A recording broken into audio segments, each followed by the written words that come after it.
Welcome to The Explainer. Today we're going to explore something fascinating. How ideas, well, they have a life of their own. We're going to trace the incredible and incredibly different journeys of two concepts that started out making perfect sense and ended up somewhere nobody could have ever predicted. So let's start with this question. What on earth do a marriage custom at a lost continent have in common? I mean, on the surface, absolutely nothing, right? But as you're about to see, the story of the dowry and the story of the lost continent of Lemuria are these amazing parallel tales of how ideas born from pure logic can mutate into something their creators never, ever could have imagined. You see, both of these concepts, way back at the beginning, weren't about violence or fantasy, not at all. They were actually practical, totally rational attempts to solve real problems and answer some pretty big questions of their time. Okay, first up, the dowry. Its original purpose was, surprisingly practical. Think of it as a kind of early inheritance for a daughter. It was meant to give her financial security, maybe a safety net if she became a widow, or just give her the resources to help build a brand new home with her husband. Now, it's really important we get the specifics right here. A dowry is not a bride price. That's a payment that goes from the groom's family to the bride's. And it's not a dower, which is a gift from the groom directly to the bride. A dowry specifically comes from the bride's family, and it's intended for the bride or for the new couple. And this gives us such a great picture of that original practical idea. We're not talking about bags of gold being demanded by some greedy groom. This is a dowry cabinet. It's filled with linens, dishes, furniture, all the essential building blocks for a new household. It's basically a starter kit for a new life together. Okay, let's totally switch gears now to our second idea, the lost continent of Lemuria. Now, this whole concept wasn't born from some ancient myth or science fiction novel. Nope, it came straight out of a 19th century scientific puzzle. So, this zoologist, Philip Sclater, was completely stumped. He's finding fossils of lemurs in Madagascar and in India, but absolutely nowhere in between, not in Africa, not in the Middle East. So how did they get from one place to the other? Well, his logical answer was a massive land bridge, a now-sunken continent he decided to name Lemuria, after the very lemurs that inspired the whole theory. So, there you have it. Two perfectly rational starting points. But this is where their paths take a dramatic, and I mean profoundly different turn. One idea was simply replaced by better science, while the other morphed into a tool for coercion and ultimately violence. You see, for Lemuria, the scientific community didn't just cling to the idea forever.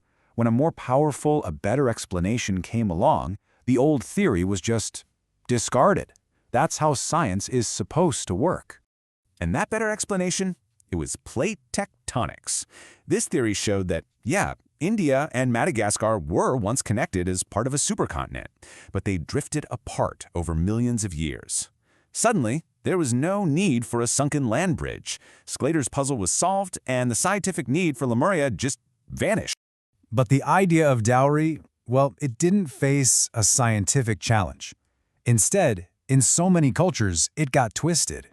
It went from a protective gift into a transactional demand.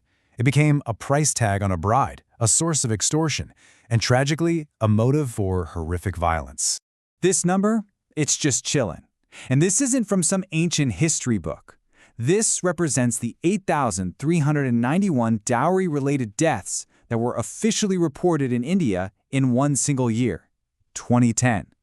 A practical custom had become a lethal one. Now, at the same time the dowry was becoming so deadly, Lemuria was being reborn. As science left it behind, occultists like Helena Blavatsky snatched it up. They totally transformed the scientific hypothesis into a mystical myth. It became the lost homeland of a spiritually advanced giant third root race of humanity. Wild stuff. Okay, so let's fast forward to today. How do these transformations play out in the modern world? Well, the afterlives of these two ideas could not be more different. One is a matter of life and death, and the other is a matter of folklore and belief. The modern legacy of the mutated dowry is a grim, painful reality. It fuels domestic abuse, it traps families in debt, and it leads to the kind of violence we just talked about.